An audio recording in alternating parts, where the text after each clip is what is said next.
आज हम सुनेंगे कुंती के त्याग की कथा। पांडव अपनी माँ कुंती के साथ इधर से उधर भ्रमण कर रहे थे। वे ब्राह्मणों का वेश धारण किए हुए थे, भिक्षा मांगकर खाते थे और रात में वृक्ष के नीचे सो जाया करते थे। भाग्य और समय की यह कैसी अद्भुत लीला है। जो पांडव हस्तिनापुर राज्य के भागीदार हैं और जो सारे जगत को अपनी मुट्ठी में करने में समर्थ हैं, उन्हीं को आज भिक्षा पर जीवन यापन करना पड़ रहा है। दोपहर के बाद का समय था। पांडव अपनी माँ कुंती के साथ वन के मार्ग से आगे बढ़ते जा रहे थे।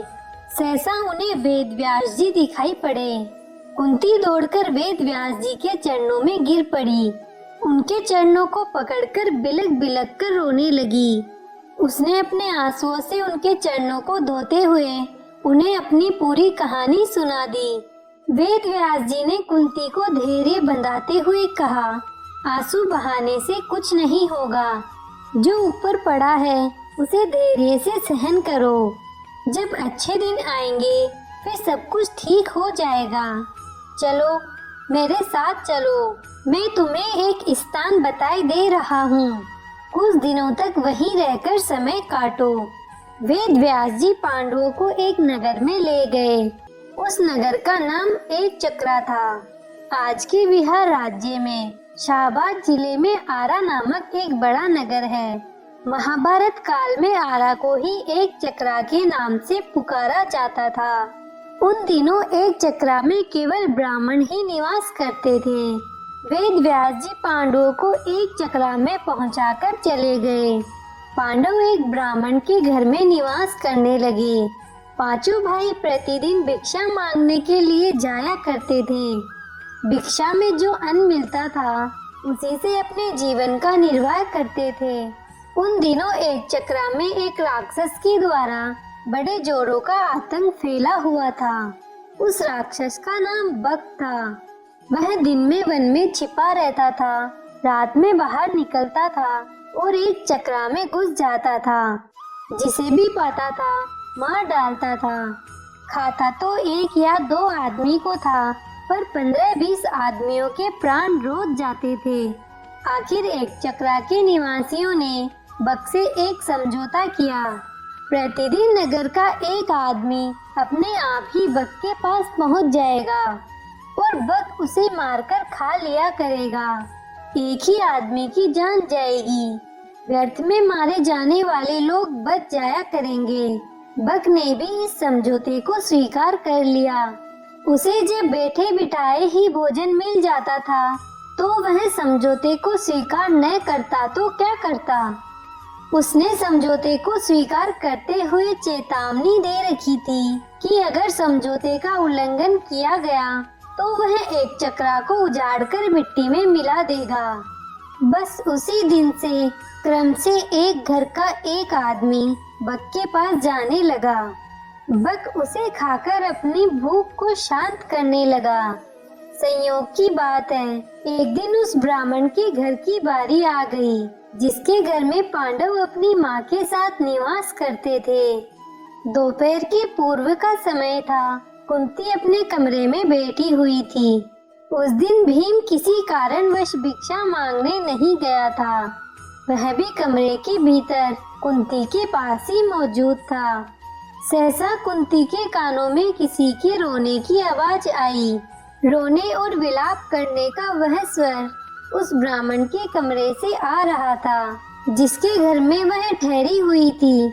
जब कुंती से विलाप का यह सकरुण स्वर सुना नहीं गया तो वह ब्राह्मण के कमरे में जा पहुंची। उसने वहां जो कुछ देखा उससे वह सन्नाटे में आ गई। ब्राह्मण के कुटुंब में कुल 3 ही प्राणी थे, ब्राह्मण, ब्राह्मणी और उसका एक युवा पुत्र। तीनों बिलक बिलक कर रो रहे थे। हाय हाय, अब क्या होगा। अब तो सब कुछ मिट्टी में मिलकर रहेगा। कुंती ने तीनों को रोता हुआ देखकर ब्राह्मण से पूछा, विप्रवर, आप तीनों इस प्रकार क्यों रहे हैं? क्या मैं जान सकती हूँ कि इस दारुण कष्ट ने आप तीनों को अत्यंत दुखी बना रखा है? ब्राह्मण ने आंखों से आंसुओं की बूंदें गिराते हुए उत्तर दिया, बहन, तुम सुनकर क्या करोगी? हमारा कष्ट एक ऐसा कष्ट है जिसे कोई दूर नहीं कर सकता। कुंती ने सहानुभूति भरे स्वर में कहा, हम तो गरीब ब्राह्मण हैं। सच है, हम आपके कष्ट को दूर नहीं कर सकते, किंतु फिर भी सुनने में हर्ज ही क्या है।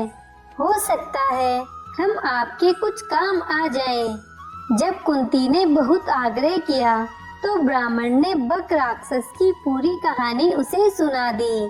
कहानी सुनकर उसने सिसकते हुए कहा, बहन, हम कुल 3 ही प्राणी हैं। यदि कोई एक राक्षस के पास जाता है तो वह उसे मारकर खा जाएगा, हमारा घर बर्बाद हो जाएगा। इसलिए हम सोचते हैं कि हम तीनों ही राक्षस के पास चले जाएंगे।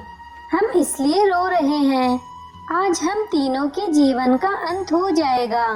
ब्राह्मण की करुण कथा सुनकर कुंती बड़ी दुखी हुई।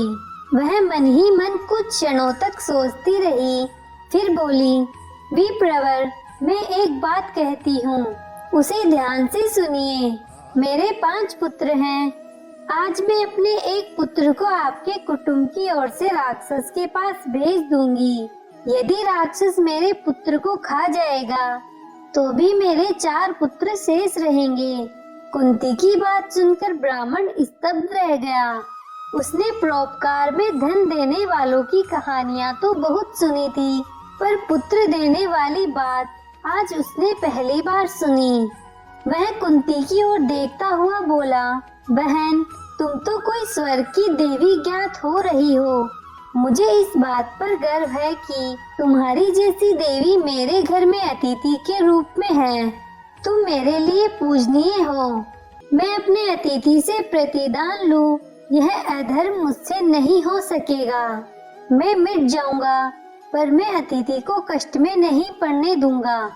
ब्राह्मण की बात सुनकर कुंती बोली, आपने हमें आश्रय देकर हम पर बड़ा उपकार किया है। आप हमारे उपकारी हैं। हमारा धर्म है कि आपको कष्ट में न पड़ने दें। आप अपने धर्म का पालन तो करना चाहते हैं, पर हमें अपने धर्म पालन से क्यों रोक रहे हैं? कुंती ने जब बहुत आग्रह किया तो ब्राह्मण ने उसकी बात मान ली। उसने दबे स्वर में कहा, अच्छी बात है बहन, ईश्वर तुम्हारा भला करे। कुंती ब्राह्मण के पास से उठकर भीम के पास गई। उसने पूरी कहानी भीम को सुनाकर उससे कहा, बेटा, परोपकार से बढ़कर दूसरा कोई धर्म नहीं होता। तुम ब्राह्मण कुटुंब की ओर से बक के पास जाओ। यदि बक तुम्हें मारकर खा जाएगा तो मुझे प्रसन्नता होगी कि मेरा बेटा परोपकार की वेदी पर बलिदान हो गया। भीम ने बड़े हर्ष के साथ अपनी माँ की आज्ञा को स्वीकार कर लिया। उसने कहा, माँ, तुम्हारी आज्ञा शिरोधार्य है। बक मुझे क्या मारकर खाएगा? तुम्हारे आशीर्वाद से मैं उसे मिट्टी में मिला दूंगा। संध्या का समय था। भीम एक गाड़ी के ऊपर खाने पीने का सामान लादकर उसे खींचता हुआ बक के निवास स्थान की ओर चल पड़ा। वह बक के निवास पर पहुंचकर गाड़ी पर लदे हुए खाने के सामान को स्वयं खाने लगा। बक कुपित हो उठा। वह गरजता हुआ बोला, एक तो तुम देर से आए हो और ऊपर से मेरा भोजन खा रहे हो। इतना कहकर वह भीम पर टूट पड़ा। भीम तो पहले ही तैयार था। दोनों में मल्ल युद्ध होने लगा। दोनों की गर्जना और ताल ठोकने के शब्दों से वायुमंडल गूंज उठा। बक ने बड़ा प्रयत्न किया कि वह भीम को मल्ल युद्ध में पछाड़ दे, पर वह सफल नहीं हुआ। वह स्वयं भीम की पकड़ में आ गया। भीम ने उसे धरती पर गिराकर उसके गले को इतने जोरों से दबाया कि उसकी जीभ बाहर निकल आई। वह प्राण शून्य हो गया। भीम ने उसे उठाकर नगर के फाटक के पास फेंक दिया। उधर संध्या के समय चारों भाई भिक्षाटन से लौटे तो कुंती से सब कुछ सुनकर बड़े दुखी हुए। उन्होंने अपनी माँ से कहा, तुमने भीम को अकेले भेजकर अच्छा नहीं किया। हम भाइयों में वही एक ऐसा है जो संकट के समय काम आता है। कुंती ने अपने पुत्रों को समझाते हुए कहा, तुम चिंता क्यों करते हो? तुम देखोगे कि मेरा भीम बक को मिट्टी में मिलाकर आएगा। फिर चारों भाई भीम का पता लगाने के लिए चल पड़े। वे अभी कुछ ही दूर गए थे कि भीम अपनी मस्ती में झूमता हुआ आता दिखाई पड़ा। चारों भाई दौड़कर भीम से लिपट गए। भीम ने उन्हें बताया कि उसने किस तरह अत्याचारी बक को नरक में पहुंचा दिया है। भीम ने घर पहुंचकर अपनी माँ के चरण स्पर्श किए। उसने कहा, माँ, तुम्हारे आशीर्वाद से मैंने बक का संहार कर दिया। अब एक चक्रा के निवासी सदा सदा के लिए भय मुक्त हो गए। कुंती ने भीम का मुख चूमते हुए कहा, बेटा भीम, मुझे तुमसे यही आशा थी। मैंने इसलिए तो तुम्हें बक के पास भेजा था। प्रभात होने पर एक चक्रा निवासियों ने नगर के फाटक पर बक को मृत अवस्था में पड़ा हुआ देखा। उन्हें जहाँ प्रसन्नता हुई वहाँ आश्चर्य भी हुआ। बक का वध किसने किया? क्या ब्राह्मण ने? एक चक्रा के निवासी दौड़े दौड़े ब्राह्मण के घर पहुँचने लगे। थोड़ी ही देर में ब्राह्मण के द्वार पर बहुत बड़ी भीड़ एकत्रित हो गई। ब्राह्मण के जयनाद से धरती और आकाश गूंजने लगे। ब्राह्मण ने भीड़ को शांत करते हुए कहा, भाइयों, बक का वध मैंने नहीं किया। उसका वध तो मेरे घर में ठहरी हुई ब्राह्मणी के बेटे ने किया है। एक चक्रा के निवासी इस बात को तो जान गए कि बक का वध ब्राह्मण के घर में टिकी हुई ब्राह्मणी के एक बेटे ने किया है, किंतु अधिक प्रयत्न करने पर भी वे यह नहीं जान सके कि ब्राह्मणी कौन है और उसके पांचों बेटे कौन हैं। किंतु जानने पर भी यह तो हुआ कि एक चक्रा निवासी ब्राह्मणी और उसके पुत्रों का बड़ा आदर करने लगे। स्वयं ब्राह्मण भी गर्व का अनुभव करने लगा कि जिस ब्राह्मणी के पुत्र ने एक चक्रा के निवासियों को सदा सदा के लिए संकट मुक्त करा दिया, वह उसके घर में अतिथि के रूप में टिके हुए हैं। आपको ये कथा कैसी लगी, नीचे कमेंट करके जरूर बताइएगा। अगर आपको कथा पसंद आई हो तो वीडियो को लाइक करें और ऐसी ही कथाएं सुनने के लिए हमारे YouTube चैनल को सब्सक्राइब करें। धन्यवाद।